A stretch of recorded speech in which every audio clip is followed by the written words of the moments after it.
Доход сектора связи в Таджикистане составил 1 миллиард 660 миллионов сомони. КЧС Таджикистана официально подтвердил кончину начальника отдела комитета по Кулябской зоне. Агентство гидрометеорологии уверяет, что воздух в Душанбе чистый.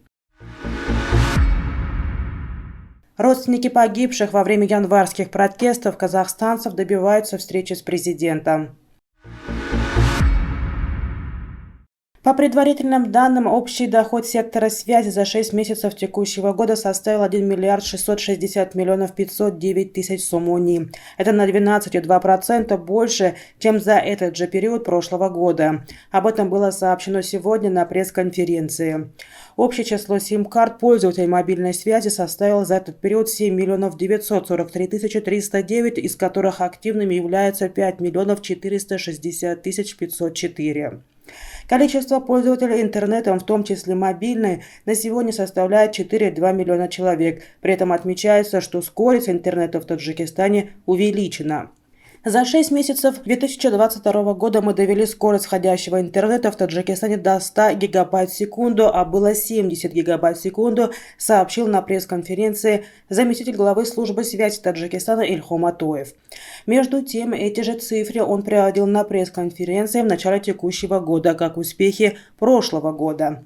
На уточняющий вопрос корреспондента информагентства «Азия Плюс» Атоев сегодня ответил, что тогда говорил о проведении каналов до страны, а за это полугодие была обновлена инфраструктура и работа в этом направлении продолжается.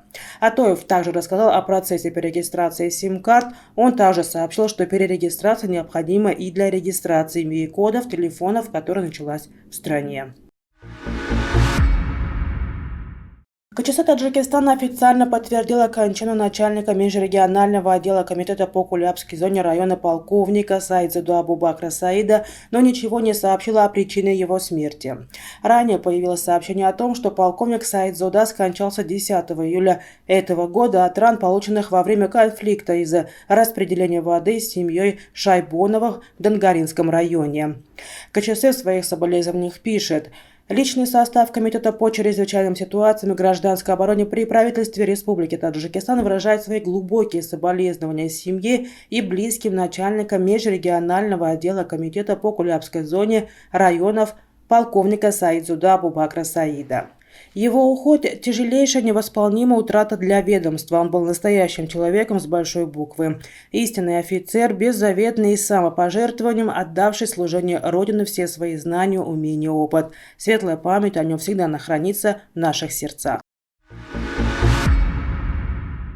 Сегодня, 13 июля, на пресс-конференции сотрудник агентства гидрометеорологии Сангин Самиев заявил, что беспокоиться душанбинцам нечего и воздух в городе чистый.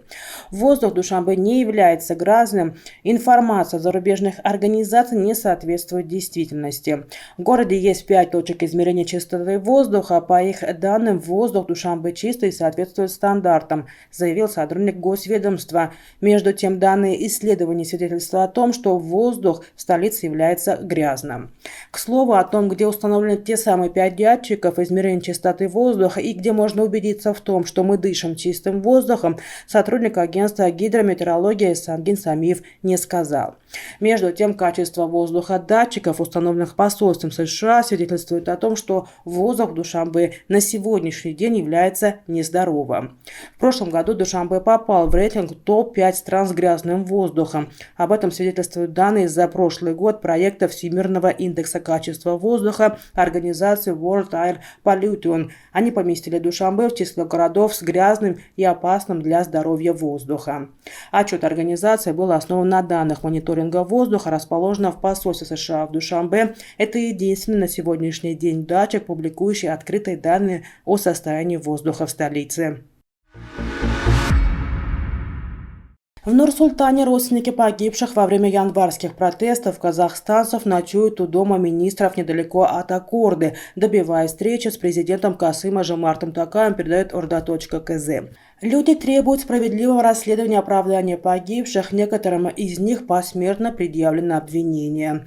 Протестующие приехали из разных регионов Казахстана, Алматы, Тараза и Восточно-Казахстанской области. По словам многих из них, во время январских событий погибли единственные кормильцы своих семей, чьи-то сыновья и мужья. Поэтому они требуют, чтобы правительство обеспечило их жильем, увеличило сумму выплат по потере кормильца до 50 тысяч тенге на одного ребенка и выплатила материальную компенсацию за смерть родных. Во время январских событий в Казахстане погибло как минимум 230 человек. Власти обещают, что список погибших будет непременно опубликован, но точные сроки пока не называют, ссылаясь на продолжающееся следствие. В правоохранительных органах объясняют это тем, что для начала нужно разобраться, кто из скончавшихся является мирным жителем, а кто бандитом.